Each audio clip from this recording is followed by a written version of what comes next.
Je peins depuis toute petite, alors ça fait un peu cliché, mais j'ai fait les beaux-arts à Montpellier.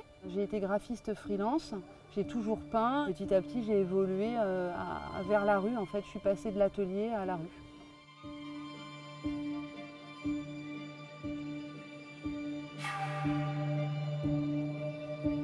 J'ai commencé à m'intéresser au graffiti à l'âge de 15 ans. C'est par ce biais-là que j'ai ensuite commencé à faire de la peinture sur toile et sur mur.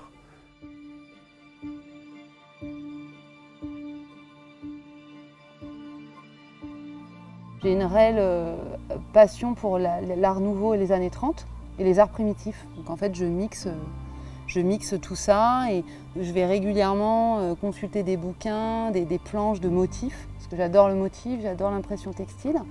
Et après, je fais tout un mix de tout ça que je retranscris quand je fais des façades, des fresques.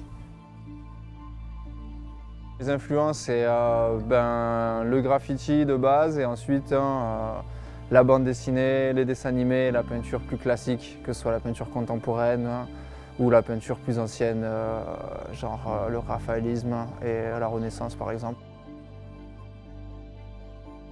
C'est un élément hyper graphique et c'est ça qui me plaît, c'est que c'est pas qu'un mur, c'est pas qu'une façade. Graphiquement et architecturalement, je peux appréhender l'espace et les formes.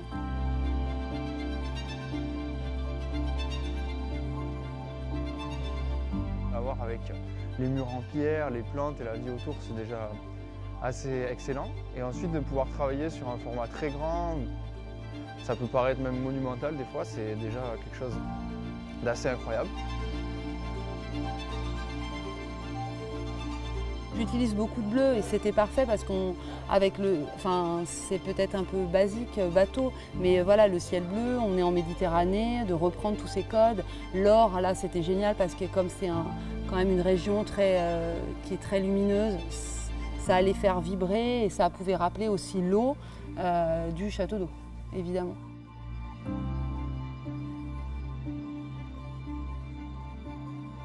Ça part d'un travail au crayon.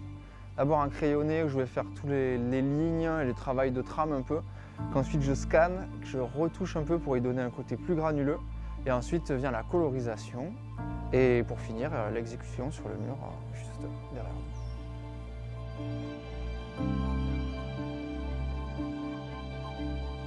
nous. Nous, ce qu'on aime bien faire et ce qu'on a l'habitude de faire dans nos projets, c'est d'impliquer les enfants.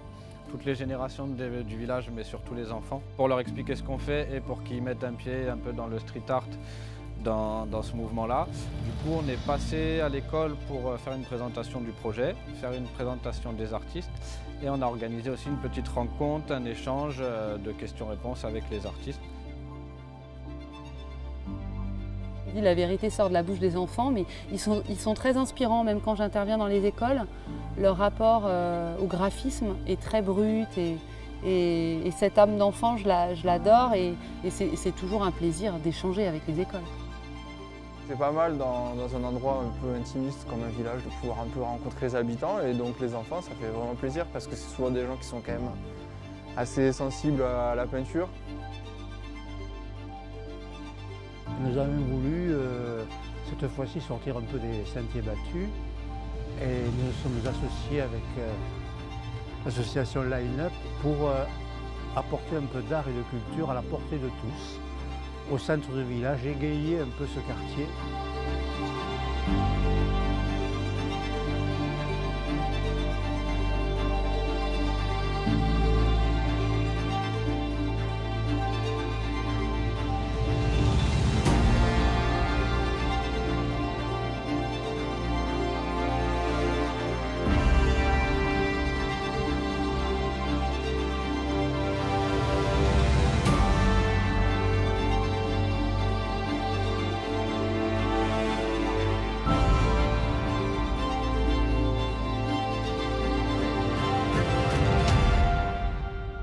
Une fois que je l'ai peint, il ne m'appartient plus et puis je passe à autre chose, mais à chaque fois c'est une nouvelle expérience, ça va m'inspirer pour les prochains projets.